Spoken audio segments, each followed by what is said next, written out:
Look like some sort of Japanese Chinese GTA. It's not exactly Grand Theft Auto Vice City when it comes to reveling in 80s nostalgia. cinematic GTA like Cities. Same fucking Grand Theft Auto. Play Sleeping Dogs, you cunt. Or even Devil May Cry or something like that. No, for fuck's sake. Are you fucking retarded? Yakuza is the brain baby of one Ching Chad going by the name of Toshihiro Nagoshi. A veteran of SEGA, joining the company in '89, he worked in the AM2 division for quite some time under the wing of Yu Suzuki. He went on to create some well-known titles like Daytona USA and Daytona USA 2. For a while, Nagoshi was interested in creating a title centered around the biggest organized crime syndicate of Japan. SEGA, being in a financial shithole at the time, were skeptical about publishing such a violent and mature big-budget title out of fear of having another Shenmue killing off the company. It wasn't until the madman put his livelihood on the line, stating that he would resign if the title didn't sell well, that the project got greenlit. Ryo ga Gotoku came out in the East in late '05, and a year later releasing elsewhere with the title of Yakuza.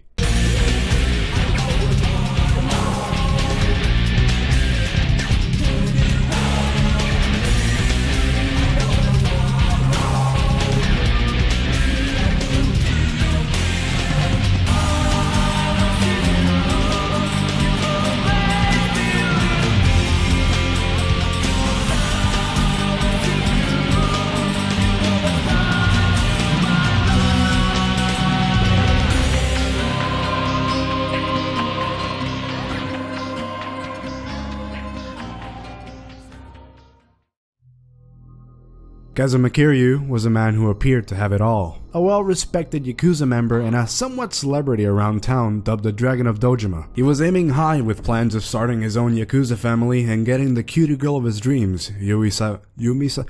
Oh my god, fuck Japanese names. However, the past tense in a sentence signifies that something had gone wrong, which it do. Kiryu ends up coming across a grisly scene. His foster brother, Nishikiyama, had just shot their boss after he allegedly tried to get all rape play with Yumi. In a noble and immensely retarded move that would bring consequences beyond any of their expectations, Kiryu takes the blame for the murder and is locked up for 10 years. Time passes and shit has drastically changed after Kiryu gets out.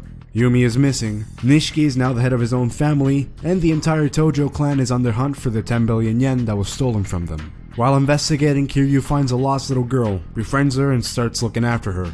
It turns out the girl is a valuable item for the Yakuza, and a lead on Yumi's disappearance. And with this, Kiryu is left to search all around the city in order to find out the truth behind Yumi's disappearance, protecting the child, and finally confronting Nishiki. All while beating the ever-loving fuck out of both the Yakuza and random thugs on the street. Go!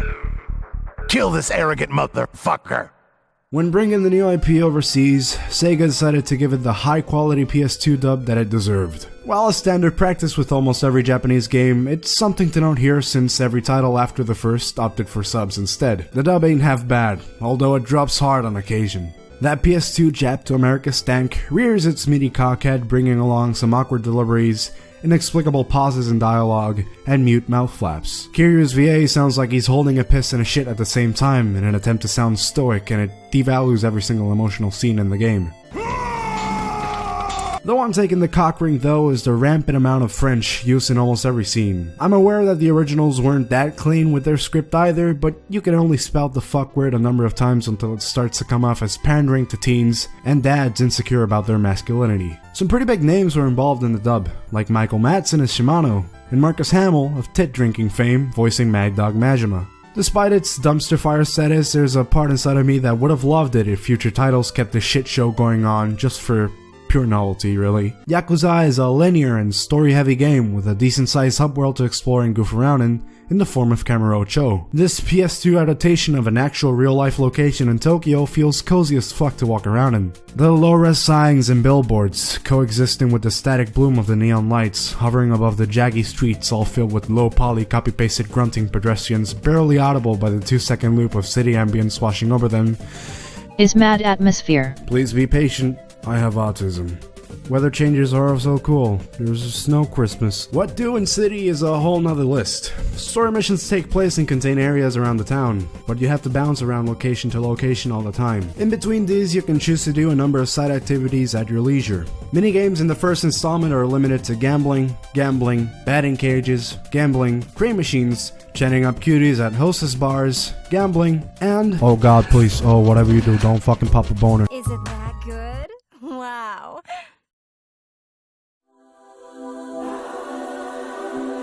There's also a lot of timed side missions you can choose to do, and all of them are pretty well crafted from the scarce few I did. Completing these side holes will offer bonus XP, cash, and special items alongside some juicy exclusive chunks of exposition in a few of them. Throughout the game you'll see the ground briefly shimmer in all sorts of places.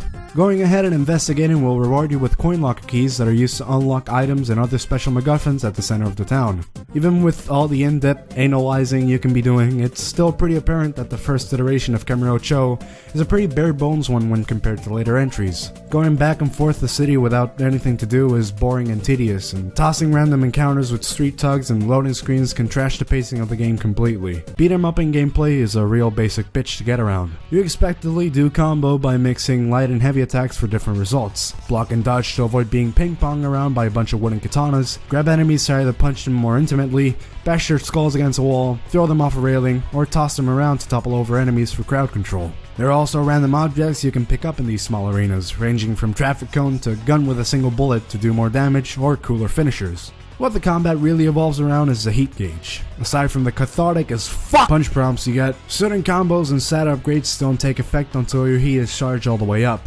You do this by dealing damage and taunting thugs. You're gonna be at a constant disadvantage if you don't keep this gauge up, however. I'm saying this because Yakuza is the stiffest beat 'em up I've played so far. Kiryu controls like a handicapped fridge with really poor hand-eye coordination. There's no real way to control the camera, no soft lock, and no option to cancel out of combos for one. Always adjusting yourself to face a specific direction to pick up items or just to make contact with enemy hitboxes. Sometimes punching in a direction you're holding isn't even a guarantee, as Kiryu can randomly do a 180 turn after finishing an animation because fuck you. However, the frustrating monotony of the gen controls can be somewhat alleviated by all the fun upgrades and combos you can experiment with as mentioned before. You expand your moveset with a leveling up system in which you pick from 3 different branches: Soul, Body, and Technique. Soul is all about upgrades throughout your heat gauge, how long it takes to charge up, how much your stat boosts when charged up, and of course, access to more punch prompts. Technique unlocks new moves and longer combos, and Body improves your defensive stats like health, dodging, and recovery. There are 10 levels to each branch for a total of 30, making character progression feel smooth and every single EXP point used a worthwhile investment. As a side note / tip, it's best to always keep track of your inventory at all times. While resources are plenty, your inventory is limited, and once it's full, everything goes into an item box only accessible at save room locations. Your health doesn't replenish after fights also, so you'll have to rely on drinks and food to raise it up again. Don't repeat the same mistake that I made and draw yourself at a boss with only 1 HP and waste your time on it because you haven't saved in 3 hours. The OST presented is a mix of both hard butt rock, metal, and techno with little bits of jazz and DMB sprinkle on top. It does its job well with fast and heavy tracks hyping you up to fight whoever it is standing in your way. Shimano's track opens up with a loud distorted yell. A bluegrass riff slowly phases in before the same riff crashes down, this time on a heavy distorted guitar, accompanied by the percussion accentuating the tiny in-betweens, giving it a hell of an edge.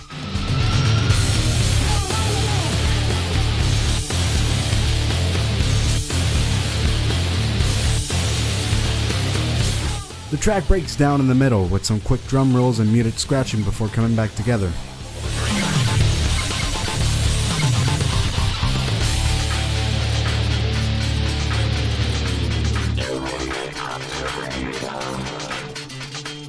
It's heavy and ruthless, just like the prominent members of the family themselves.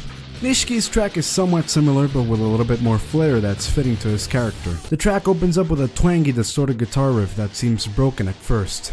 A sax wails in the back while the hip-hop beat kicks in, accompanied by some disco as fuck sounding trumpets.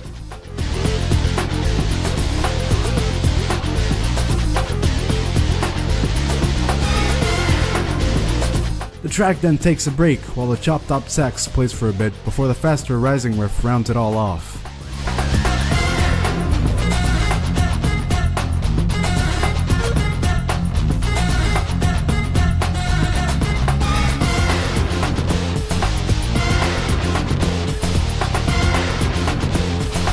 The track ain't all that much, and it doesn't lead anywhere, but I got it stuck in my head for weeks afterwards, and I wanted to talk about it. But I saw right through you! Yakuza is a story and cutscene bukkake. The drama portrayed in the game itself is a pretty cliché shonen-esque narrative you've seen in a million animes before, covering themes of rivalry, loyalty and betrayal, romance, family, criminal conspiracies, and of course, dog. It's still a deeply engaging experience, thanks to its charming cast of characters and out-of-nowhere bullshit plot twists that keep you guessing at every turn. The ratio Between gameplay and cutscenes strike that perfect balance, never dipping into Hideo fuckboy territory, allowing for some grade A pacing during its 10-hour run. If any point brought up in the review interested you in the slightest, I suggest you go play this game ASAP. However, it's fairly known that PS2 Yakuza doesn't go for cheap.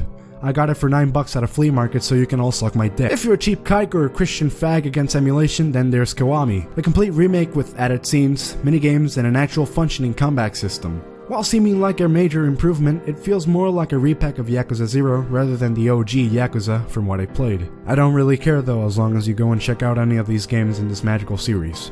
Just don't be a retard and start with 6.